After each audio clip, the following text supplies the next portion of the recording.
What's up, everybody? This is your boy Rob from The Path of the Raven. Today we are going to read the Poetic Edda, the Voluspa. Yep, we're going to read the Voluspa today. We're going to talk about it. We're going to first read each and every stanza. I'm going to be right here with you. You can find me live every Sunday about 1 p.m. PST. It's going to be our study session Sundays, where we're going to go over a new story, and then we're going to research it on stream in live. So if you have any questions, stop by. If any of you don't know what the Voluspa is about, it's Odin talking with the seers, which he has summoned, and is getting the prophecy of Ragnarok and how he's going to die. Voluspa, the prophecy of the seers. Significantly, the poem referred to in the prose edda of Snorri as Voluspa occupies first place in the Codex Regius collection of Eddic songs. It was probably felt to be the most comprehensive and representative of them all, at the same time furnishing a kind of philosophic introduction to Norse cosmology and embodying the outlooks of thoughtful heathen of the later Viking Age.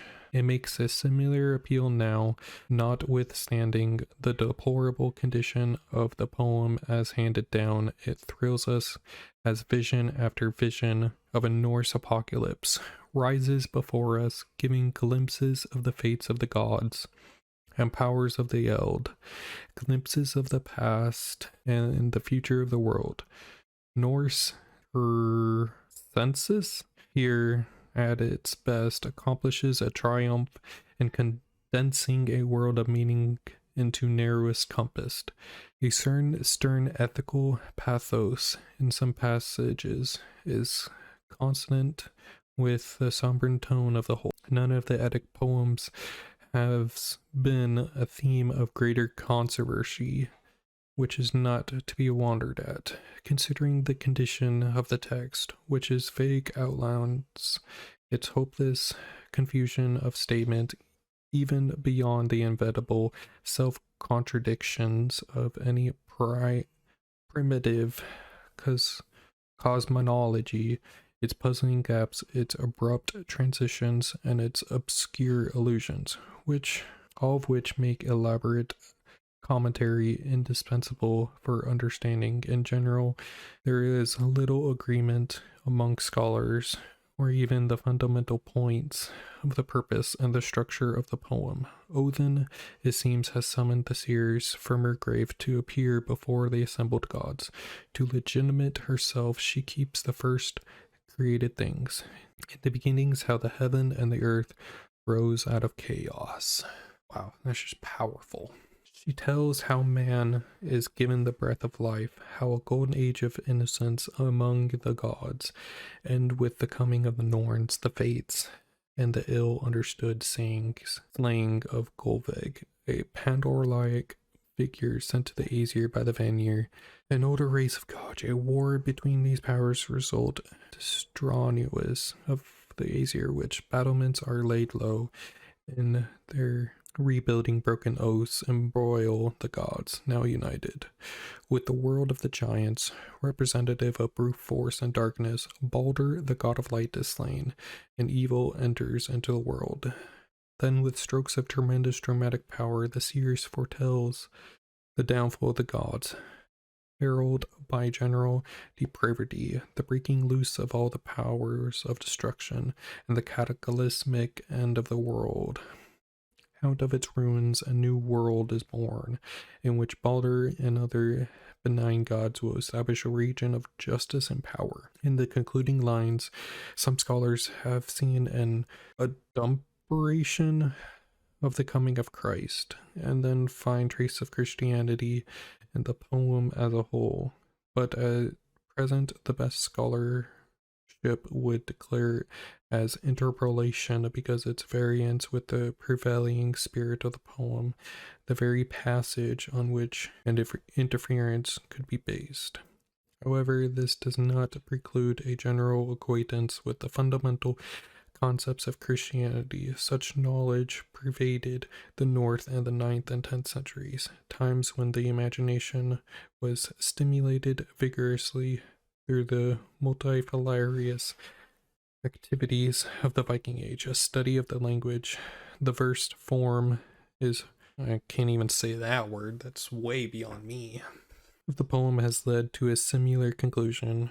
For all that, however, much of the matter of the poem may be of considerable earlier date.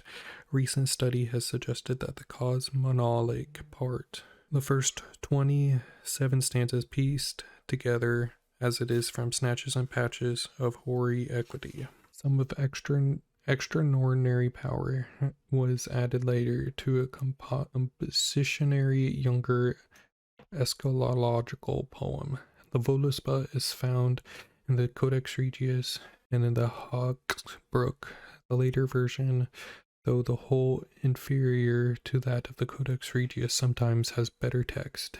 In addition, we have a paraphrase in the Snorre Edda, which also quotes in part or in full nearly half of the stanzas, some in variant versions. Now we're about to start Voluspa. Voluspa. Hear me, all ye hallowed beings, both high and low of Heimdall's children. Thou wilt, Valfather, that I will set forth the fates of the world, which at first I recall. I call to mind the Keen of Etons, which long ago did give me life. 9 worlds I know, and 9 abodes of the glorious world tree, the ground beneath. In earliest times did Ymir live, was nor sea, nor land, nor salty waves, neither earth was there, nor upper heavens, but a keeping nothing, the green things nowhere. Was the land then lifted aloft by Bur's sons, who made Midgarth the matches of earth. Shone from the south the sun on dry land, on the ground they grew the greenwood soft. From the south the sun, by the side of the moon, heaved his right hand over heaven's rim. The sun knew not what seat he had, the stars knew not what steed they held, the moon knew not what might she had. Then gathered together the gods for council, the holy host, and held converse. To the night and new moon their names they gave, the morning named, and midday also. For noon and evening to order the year, on it the plain met the mighty gods. Shrines and temples they timbered high, they found forges to fashion gold. Tongues they did shape, and tools they made, played at draughts and the garth. Right glad they were, nor aught they lacked they of lustrous gold, till maidens 3 from the Thyrsus came, awful in might, from Eton home. To the coast they came, kind and mighty, from the gathered gods, 3 great Aesir, played the draughts in the grain. Right glad they were, nor aught lacked they of lustrous gold, till maidens 3 from Thyrsus came, awful in might, from Eton home. To the coast they came, kind and mighty, from the gathered gods, 3 great Aesir on the land they found, of little strength, ask an Embla unfated yet, since they possessed not, soul they had not, being nor bearing, nor blooming hue. Soul gave Othin, sense gave Honir, being Lothar and blooming hue. And ash I know hight Yggdrasil, the mighty tree moist with white dews. Thence come the floods that fall down evergreen o'er tops. Earth well this tree. Hence wise maidens 3 betake them, under Spreadling's boughs their bower stands. Earth one is height, the other for Dante schooled their 3rd. They scores to cut, they laws did make, they lives did choose. For the children of men they marked their fates. I ween the first war in the world was this, when the gods Gulvig gashed with their spears, and in the hall of Har burned her 3 times burned there, and thrice reborn, ever and anon. Even now she liveth. Height she was height, where to houses she came, The wise seers and witchcraft plied, cast spells where she could, cast spells on the mind. Two wicked women, which was welcome ever, and gathered together the gods for council, the holy host, and held converse. Should the Aesir a truce which tribute buy, or should all gods share in the feast? A spear had Odin sped o'er the host.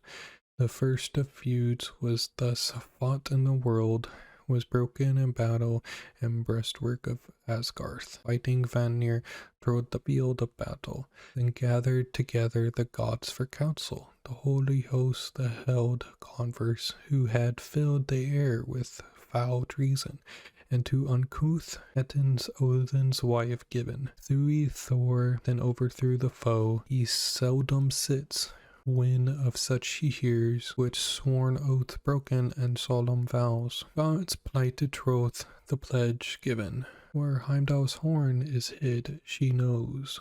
Under heaven touching holy world tree, on it is shed. Dowry falls from Fjolnir's pledge. Know ye further or how?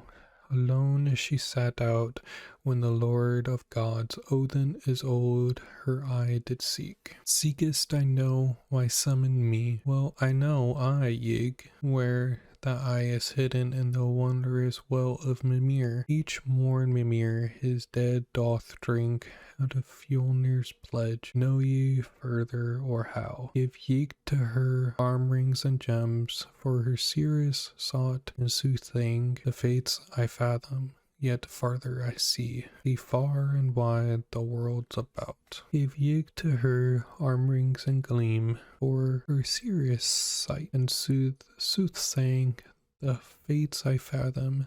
Yet farther I see, yet far and wide the world's about. The Valkyries flock from afar, she beholds, ready to ride to the realm of men. Skuld held her shield, Skuld likewise Guth hild Gondul in Grisgrugul, for thus our height. Piran's maidens ready to ride were reddened battlefields. I saw for Balder, the blessed god, Ygg's dearest son, what doom is hidden. Green and glossy, where there grew a boot, the trees among the mistletoe, then slender seeming sapling became a fell weapon when flung by Hoth. But Balder's brother was born full soon. But one night old slew him Odin's son, neither cleansed his hands nor combined his hair, till Balder's slayer he sent to hell. But Frigg did weep in Fensalir, the faithful deed. Know ye further or how? The captive lives in the Kettle Grove, like to lawless Loki in shape. There sits Sigyn, full sad in mind, but her fettered mate. Know ye further or how? From the east there flows through Fester Dales a stream hight Slith, filled with swords and knives. Waist deep wade there, through waters swift, main-sworn men and murderers eke. Those who betrayed a trusted friend's wife, there gnaws Nidhogg naked corpses. There the wolf rends men, wit ye more or how? Stood in the north on the Nethel fields a dwelling golden, which the dwarfs did own. Another stood on Oaknir, the Ettin's beer hall, whose premier height a hall she saw from the sun so far on Nostrand's shore. Through Norse its doors drop of poison drip through the Louvre. His walls are clayed with coiling snakes. In the east sat the old one in the iron woods, bred there the bad brood of Fenrir, while one of these worst than they all, the sun swallow in seeming a wolf. He feeds on the flesh of fallen men. With their blood Sulis, the seat of the gods, will grow swart at the sunshine in summers thereafter. The weather will bringing, do ye wit more or how? His harp striking on hill, there sat Gladstone Egthirth, he who guards the ogress. O'er him gladly in gallows tree crowed the red-haired fairhawk, which is Fowler's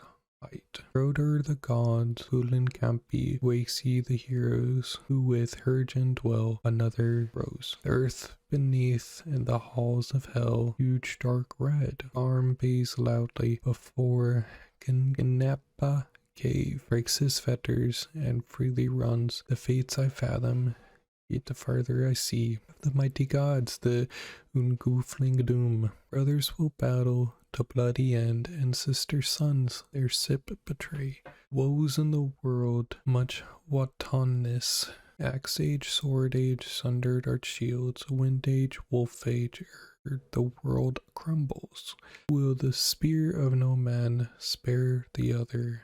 Mimir sons dance, the downfall bodes, when blares the gleaming old yaller horn, loud blows Heimdall.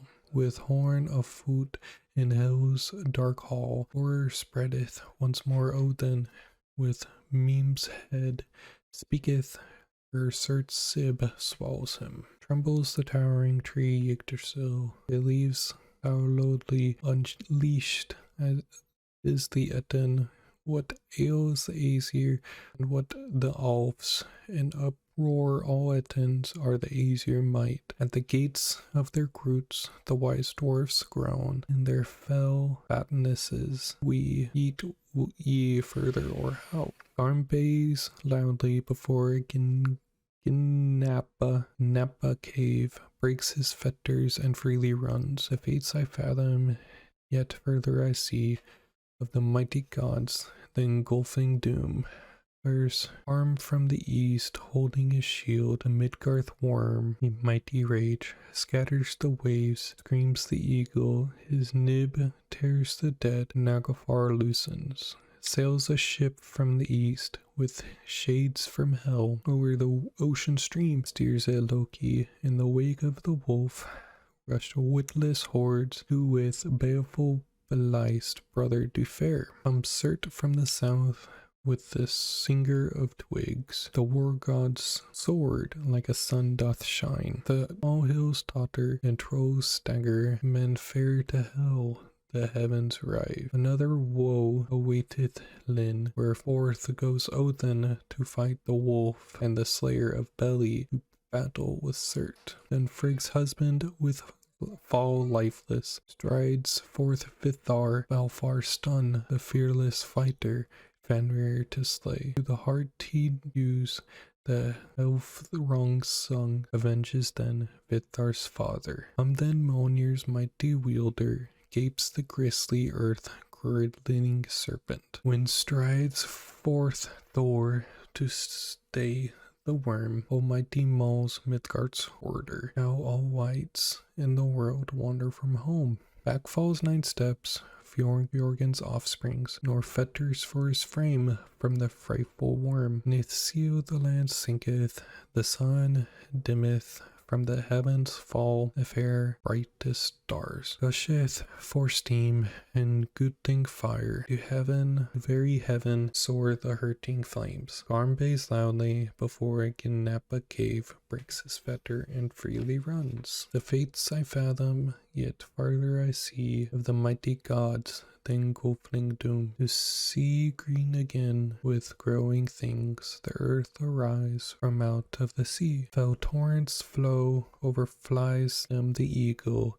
on hoar highlands which hunts for fish. Again the Aesir on it the plain meet, and speak of the mighty Midgard worm. Again go over the great world doom, and Fimbuilt withers unhathomed rune. Then in the grass the golden figures, the far famed ones, will be found again, which they had owned in olden days. On the unsown acres the ears will grow. All ill grow better, will Balder come then. Both he and Hoth will in Hrolf's hall dwell. The war gods fain do ye wit more or how, then will Honir handle the blood wands, and Yg's brother's sons will forever dwell in wide wind home. Do ye wit more or how? I see a hall, then the sun more fair, thatched the red gold, which is Glim's height. There will the gods all guiltiest throne and thrive forever. In ease and bliss adorned cometh to the deme of the world, the great Godhead which governs all,